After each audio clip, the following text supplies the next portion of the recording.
literally took over the YouTube live chat on there. You and promo code Ham is all I saw on there. Honestly, I thought it was hilarious. Yeah. But press conference thoughts. You got to talk to Kyle first. Then you got a chance to talk with a bunch of players. We'll start with Kyle. When Kyle was asked about Trey and about what he thought, Kyle kind of gave a very generic answer, in my opinion, about, great player. So someone asked, I forget who it was, said, hey, first impression. Was Trey first impression. Was Trey everything you thought he was? And he's great like, guy. We knew he was the player that, I've seen him on film, but I like the guy he is. Here's real quick. Here's a drinking game for you. Yes. Go watch Jimmy Garoppolo's portion of it, and every time he said Trey is cool, take a shot. You're gonna be wasted after like 4 or 5 minutes. Everyone says they like Trey Lance, the person. That means nothing. It doesn't mean he's a good football player. It's an easy thing to say. Right. So Kyle said, we knew all those things, and everything that you could see on film, you could see there. Did Kyle tip you off on anything either way about the competition? Because you were in the press conference. I dipped in and out of it because my daughter wasn't cooperating. But did anything that you saw? I'm suspicious of Kyle and Lance. I know he likes Lance, but I wonder how much. And, I asked a very specific question about Lance and the mechanic stuff. The way I look at it is Kyle for years would talk about, you say, what do you look for in a quarterback? This was back in 2017 when he didn't have one. He'd always say, well, first of all, you want a natural thrower. You say that all the time. First of all, you want a natural thrower, someone who doesn't need to work on their mechanics, someone who doesn't need to go to mechanic gurus. He used to say that.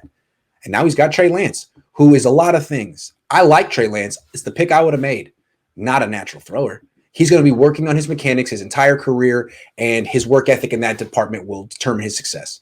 So all of a sudden, Kyle doesn't talk about natural throwing anymore. And basically what I was asking was, what's up with this mechanics?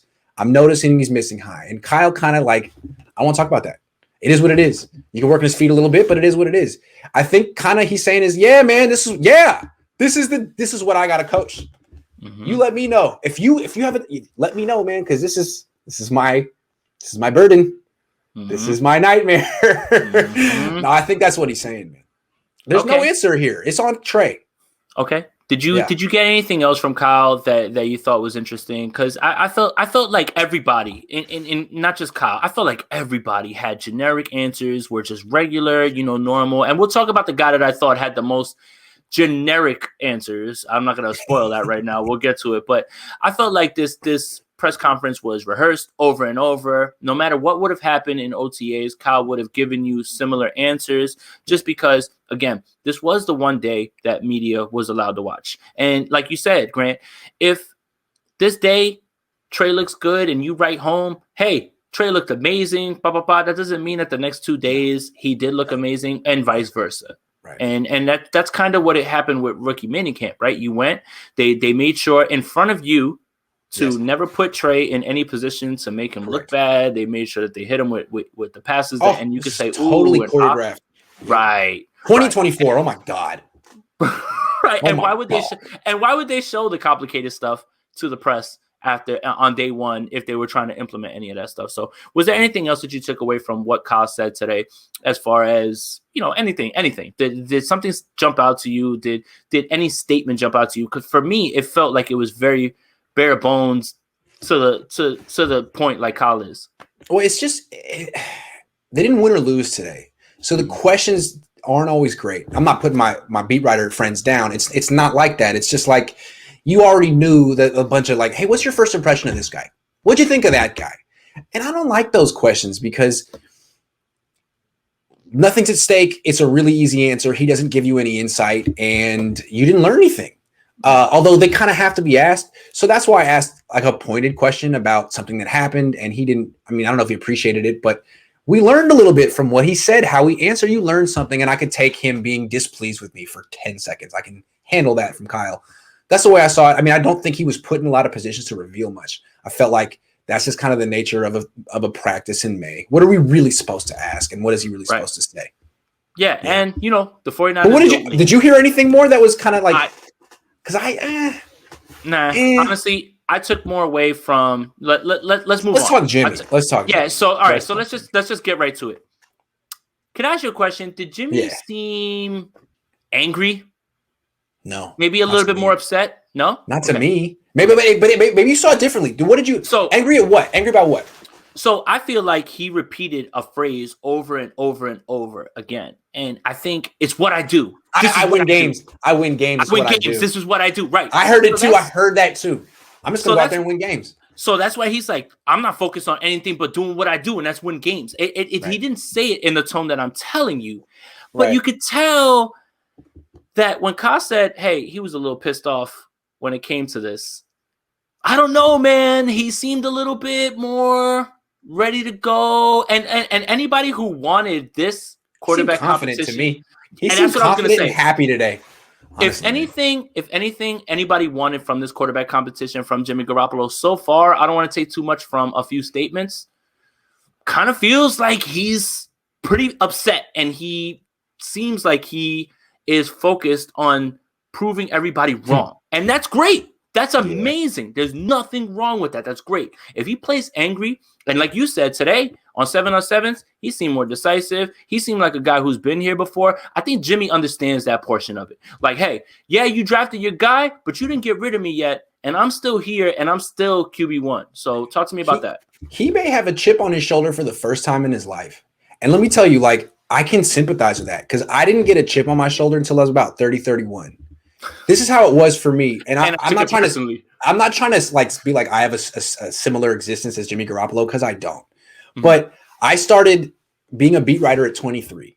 He was a quarterback in the NFL at 23. It's I felt like I had made it at 23. I was so proud of myself. Like I don't have to prove anything. Like exactly the mindset you don't want to have, right? No chip on my shoulder. I made it. I'm 23. Forget. And it's like I watched person after person lap me in the game. Like I made no progress for years because I was so impressed at what I had accomplished, which was nothing.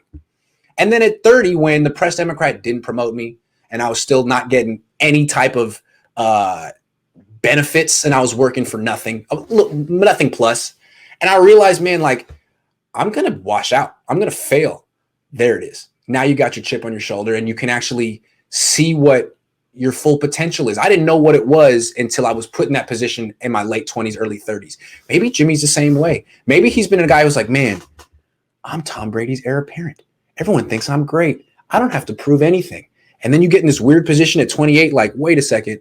I'm 22-8. I'm really good. I think my record's good. I went to a Super Bowl and I'm out. I'm done. Hold on. Now I actually am a competitor. It'd be interesting to see if he has that in him. He might. Yeah. He might. And I feel like Jimmy feels like this year he's playing for the rest of his career, no matter whether it's here or if it's somewhere else. You have to prove yourself this year. If this isn't going to be the year, then when is it? Because like we've talked about on your show, my shows all the time, if Jimmy Garoppolo comes out and stumbles in any way, he might be done as a starting quarterback in this league. That is a very real possibility. So what I took away was, one, short answers. Jimmy Garoppolo is the best at saying a lot but saying nothing. He learned that in New England. And answering questions, right, exactly. And answering questions, giving an answer, but not really revealing anything. So when they talk to him about the polite version of Kaepernick. Kaepernick would do the same thing, but he'd kind of do it in 4 words and be like, what? And like Jimmy's like, let me give you 3 sentences of nothing. It's like, thank you, Jimmy. I appreciate that. I mean, honestly, when they asked him, because there was like 3 or 4 questions in a row that had to do with Trey Lance. Yeah. Nothing else other than that. And every question I didn't ask about Trey Lance. He was prepared for that. He was prepared for that. Yeah. He went over with his agent. Here's what you're gonna say. Good kid. Hold on. Let's get through that, and then we're gonna get to your question because your question is hilarious, honestly. Right. So no, honestly, when they kept asking him, Trey's cool, we've hung out, I'm still here to do everything that he kept saying was, I'm here to do what I do. And it seemed like almost puffing out his chest like, did you forget? I won a bunch of all these games. I win these games. People still believe in me in this way. Whether that's true or not is a whole other thing. But I kind of took that away from Jimmy Garoppolo. Now let's talk to your question. Real quick, I just feel like Jimmy. Real quick, I feel like Jimmy's got a good look at Trey, and he's feeling confident. Now Trey could get him, but I think right now, I've been around Jimmy a lot. I think Jimmy is feeling very good. Okay, I've seen you in person. We're on the same field with the same offense, throwing to the same people. Not really. Jimmy's with the starters and Trey's, but I think Jimmy's feeling really confident right now. Hey, don't get too confident though, Jimmy. I've seen you on some bad days too, buddy. And remember, this is the same thing that we were talking about. Jimmy's not a practice player. He's a gamer. But But hey, I like every. Hey, today he looked good, and everything that I heard from him today, I was like, hey man, that's. Really I was impressed. Cool. I love to see a guy at his age be like, hold on, no, you're not running me out of town. I'm taking control of my life and my destiny right now. You always got to respect that. And he is the most interesting person on the team at this point. Absolutely. He's the most interesting person on the team. Absolutely. That's why every single answer was rehearsed. Every single answer. He has done that press conference 3-4 times, if not in his mind, with someone in front of him asking him the same exact questions. Very important press conference, and he knocked it out. Nothing about that felt like he was ever going to be thrown off. And honestly, here's what's good about this for 49er fans. I tried my best. No, I know. But here's what's good about this for 49er fans. If he's angry and he plays well, good, you win games. Freaking good, dude. Good. And you know what? If he ends up being their franchise quarterback and it's not Trey Lance, good. That means you have a franchise quarterback. Good, dude. And you could trade Trey Lance for all those picks back, man. It's only good if Jimmy Garoppolo gets his career together. Only good. So trade him. Let's get. Yeah, I was gonna say because I don't know if you traded up to 3 to just trade whatever. Trey Lance. One way or another, you got an asset. Yeah. But no, you have an asset. All you can do is boost his stock if he plays well. That's it. Yeah. Basically. All right. Your question.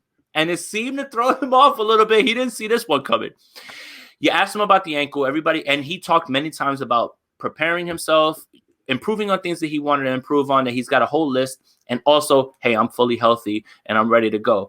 But you asked him about the ankle, and then you asked him about the knee brace. Here's what I thought was very interesting about the knee brace question. Yeah.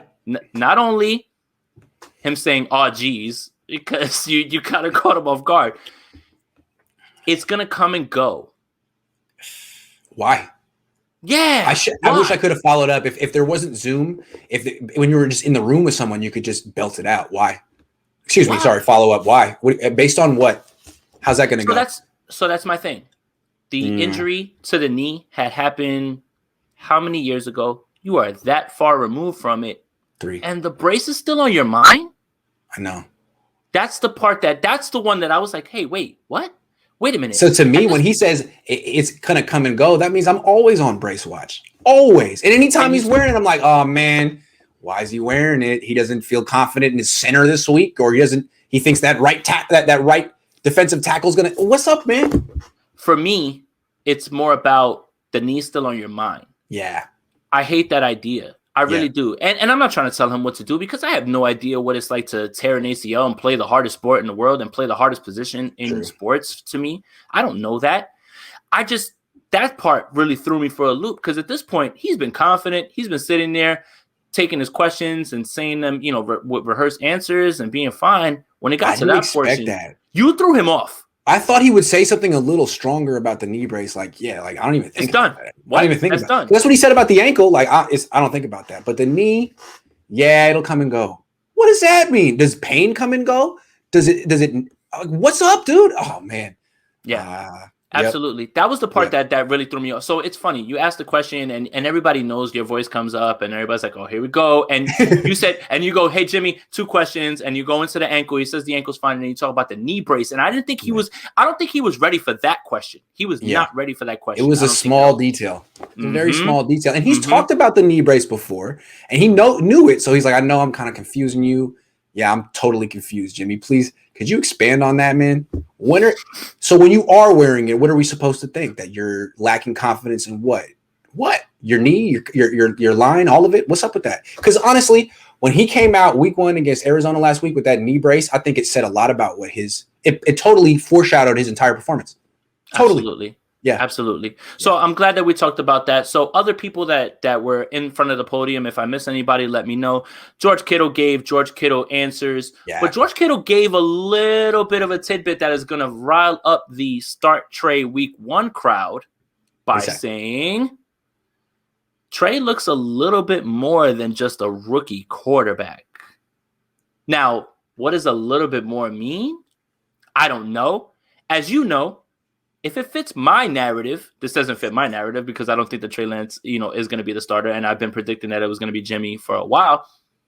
But for the people that want Trey Lance to start, that's got to fit their narrative right there, honestly, for him to say, hey, he looks a little bit better than just a rookie quarterback. I haven't seen all of his practices. He might be tearing it up. He might be leading Jimmy Garoppolo. And again, their completion percentage was basically the same today. It's just that when Trey missed, it was by more, and he did get picked once. So it could be really neck and neck. Another thing about Trey Lance is he doesn't look 21 years old. You know, I don't know how to explain it, but like you watch an NFL practice and they're all NFL players, but still 5 or 6 of them stand out. You don't have to be a genius. You just kind of look and be like, man, that guy there. Like Armstead always stands out. This guy's one of them. Trey Lance is like, man, he's bigger, he's faster. He's an Adonis. He's just an Adonis, you know? Bosa's that way, he's that way, Armstead's that way. He's in the club. He could be 25, he could be 27, man. It's just the accuracy. It's just a mechanical thing. Maybe it's just one thing. Just something to throw out there. And this is the thing. It was not an issue with Justin Fields. They had a choice: accuracy or questions with decision making, or questions with accuracy. They went this way. I would have done the same thing, but now you got a lot of work to do. Okay. That Justin Fields wouldn't have had to do. So based off that, Fred Warner was out there talking as well too. He fielded a ton of questions about the extension. Clearly, that's going to be something that's on your mind. I think that him being out there without a contract, and like you said, he could have taken the vet route or whatever it is, a star route, and said, hey, I'll be there for a few plays, but I'm going to go sit over there. He played the entire practice. Yeah. Fred Warner is the heart and soul of this team. Yeah. And when he was asked about his contract, I want to be a Niner for life, which made me like punch the air, excited. Yeah. You always want to hear. And to be fair, Kyle said the same exact phrase. He's going to be here. So yes, that's very reassuring. They weren't saying stuff like this about Buckner this late into it. I mean, he's going to be here. And I just think that Warner has all the cards, just like even maybe more than Kittle, man. He's never missed a game. I think he has all the cards, and he's like, I don't need to negotiate here. Yep. There's no negotiation. I'm just going to show up and keep doing great, and they're going to take care of me. I just hope that nothing bad happens before then, because freaky things happen in football, but I like his approach. And what he talked about was, hey, you can get injured crossing the street. You can get injured doing any of those things. He's like, that's not how I live my life. Honestly, Fred Warner, God, lifetime 49er, I hope so. Hell yeah. He really, really talked about just trusting the process and making sure that this was done. There was really nothing that Fred – here's what Fred said that was impactful to me. And again, you guys always ask some good questions. I don't know who asked this question, but they asked him, if this is some sort of quarterback competition, will there be a locker room divide? And Fred said no, because we're all professionals. Anybody's job can be taken at any time, and we all know this is a business. Honestly, Fred knocked his press conference out of the park. Yeah, absolutely, to me. And I think that was the question that was on everybody's mind. If it was brought up, who was it? Chris Sims today. Today on his podcast, he said that he has Trey Lance ranked out of the 40 quarterbacks 38th. He's got Justin Fields behind him, I believe, and Case Keenum at 40 or something like that. And he has Kellen Mond ahead of all of them. So basically, he's just being consistent, because he had Mond ahead of him. He's being consistent. Exactly. Yeah. He's sticking to what he said earlier. That's fair. I would hope that he would. Yeah. He's sticking to what he said earlier with that, honestly. So I thought that was really impactful with what he said. Was there anything that Fred said that was anything else, the thing about Fred Warner is he always says the right thing. He's boring. He's like a coach, man. So I love Fred Warner, and he'll give you time, and he's very professional, but he's really good at saying stuff that's not controversial. He sounds like the defensive coordinator of the team. So sometimes my eyes glaze over when he talks. I'm sorry. It's nothing against him. He's just he's a coach. He's got that coach speak down. So sorry, Fred. Right. And I'm glad you're coming back. And it seemed like as the leader, like we just talked about, he's kind of speaking to the mindset that they all have at this point of just like, hey, you made a move. This is what it is. It's a business. We just got to be able to move with it, and that's it, honestly. And I took a lot from what Trey said. Was there anybody else that spoke that I missed, or anything else? It was Kittle, Garoppolo. It was just the big heavy hitters, the big guys today. Yep. Okay. So we'll get to Miko next week. That'll be very interesting. Perfect. And you'll only be on hand for one more practice next week. Yeah, it's one a week, so it'll be next Wednesday, and then it'll be, I think, one more the week after that. I forget which day, and then rookie minicamp. That'll be 3 days in a row. We'll be at all 3, so that'll be great. Okay. Again, though, I don't think they do. I don't think they put the pads on until like day 3 or 4 of training camp. That's usually the way they do it. So something to look forward to. Any last thoughts on what you saw today? Any last thoughts on anything that we may have missed? because I tried to track it as best I could, not being able to be there and watching the press conference on YouTube and stuff like that. Also, no, I think we did a really good job. It really was a very light practice, the shortest one I've ever seen. I think it's smart. They don't want to get people hurt. It's too bad that Jeff Wilson got hurt wherever he was. But no, I think we did the best we can. And next week there should be more reps. So there should be more to report. Okay. Just a dude, man. Thank you for your contribution. He says, it struck me that Shan talked about soft tissue issues and why they have the plan they do. I love that. Yeah. Any thoughts on that? Yeah. I mean, they needed to figure out some sort of solution to the injury issue beyond, well, it can't happen again. Yes, it can happen. It's happened 8 years in a row. So of course you can't prevent broken bones, but you can prevent the soft tissue stuff. And if they feel like they can do a better job than that, good.